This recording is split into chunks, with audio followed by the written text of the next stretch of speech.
Hello everyone, তোমরা সবাই কেমন আছো? তো আজকে আমি একটু রেডি হয়ে বেরিয়ে পড়েছি ঘুরতে। এই ব্যাগটা নানু দাদা দিয়েছিল ভাইফোঁটাতে, সেটা নিয়েই বেরোচ্ছি।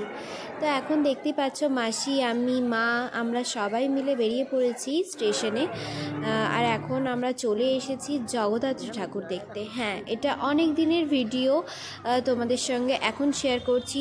আমি, মা, বাপি আর এদিকে মেজো মাসি আর মেশো, আমরা গেছিলাম সবাই মিলে চন্দননগরে ঠাকুর দেখতে। প্রথমেই এসে তোমাদেরকে এই প্যান্ডেলটা দেখিয়ে দিচ্ছি, কারণ সত্যি কথা বলতে প্রত্যেকটা প্যান্ডেল খুব সুন্দর হয়েছিল। আর আমি নাম সত্যি কথা বলতে পারবো না।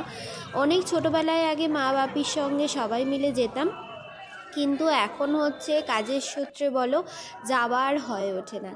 ভীষণ সুন্দর লাইটিং বলো, গেট বলো, ভীষণ সুন্দর সুন্দর, মানে অনেক দিন পর দেখছি, আমার ভীষণ ভালো লাগছিল। এরপর এখানে প্রথম ঢুকতেই একটা দারুণ ঠাকুর দেখতে পেয়ে গেলাম। আর ঠাকুরটা দেখে জাস্ট চোখটা মানে দাঁড়িয়ে গেল। মানে আমাদের কলকাতার যেমন দুর্গাপুজো, আর অবশ্যই তোমরা সবাই জানো যে চন্দননগরে হচ্ছে জগদ্ধাত্রী পুজো কতটা হচ্ছে বড় করে হয়। তো কারা কারা এখনও পর্যন্ত চন্দননগরে ঠাকুর দেখতে যাওনি বা যারা যারা গেছো অবশ্যই কিন্তু কমেন্ট করে জানিও। হ্যাঁ, তোমরা সবাই হয়তো বলতেই পারো যে দিদি আর বোন, তোমরা কেনই এই কথাটা বলছো, এখন সবাই হচ্ছে চন্দননগরে ঠাকুর দেখতে চায়। হ্যাঁ বন্ধুরা, সত্যি বলতে এই বছর এত ভিড় হয়েছে চন্দননগরে, মানে আমি শেষ পর্যন্ত ট্রেনেতে উঠবো নাই ভেবেছিলাম। মানে বাগবাজারের ঠাকুরটা কতটা সুন্দর, ঝাড়টা তো আমার খুবই ভালো লেগেছে। এরপর আমরা সবাই মিলে হান্ডি চা খেয়ে নিলাম। মানে এত সুন্দর চাটা তৈরি করেছিল বন্ধুরা, কি বলবো। তোমরা অনেকেই খেয়েছো। আর এখানে এত সুন্দর ডিজে মতো করেছিল না, আমার ভীষণ ভালো লেগেছে।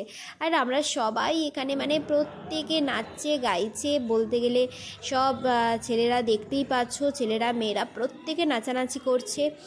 এখানে এত সুন্দর সুন্দর ঠাকুর হয়, মানে আমরা অনেক ছোট থেকে যাতায়াত করতাম, কিন্তু অনেক বছর হলো সেসব আর যাওয়া হয় না।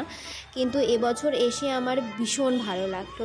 এরপর তো ওখানে টুকটাক অনেক কিছুই খাওয়া দাওয়া করেছি। এত ভিড় ছিল যে আমি সত্যি বলতে কিছুই দেখাতে পারিনি। ওই হান্ডি চাটা খেয়েছি, ওটা দেখালাম তোমাদেরকে।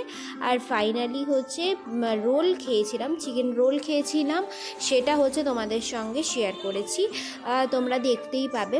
কিন্তু আমার কাছে সবথেকে বড় কথা হচ্ছে যে এত ভিড়, এত মানুষের হচ্ছে দিন দিন মানে গ্যাঞ্জাম বাড়ছে। তো সত্যি কথা বলতে আমার মতে বাচ্চাদেরকে নিয়ে যাওয়াটা একদমই ঠিক নয় এই ভিড়েতে। কিন্তু অনেক মা বাবাদেরকেই দেখেছি যে বাচ্চাদেরকেও নিয়ে গেছেন, তাদের প্রচণ্ড সাফোকেশন হয়েছে। মানে একটা বড় মানুষদের যেভাবে সাফোকেশন হয়েছে, তো বাচ্চাদের হবে, তো সেটা আমরা জানা কথা। তো এই দেখতেই পাচ্ছ আমি রোল খেয়ে দিয়ে নিলাম। তো এরপরে এখন তোমরা দেখতেই পাচ্ছ প্রচুর লাইট হচ্ছে, মানে গেট হয়ে গেছে তৈরি করা ওদের, কারণ আমরা যেদিন গেছি নবমী আর কালকেই দশমী আছে, তো মায়ের হচ্ছে বিসর্জন। তো তোমরা কারা কারা 2024 হচ্ছে জগদ্ধাত্রী ঠাকুর দেখতে গেছো অবশ্যই কিন্তু কমেন্ট করে জানিও।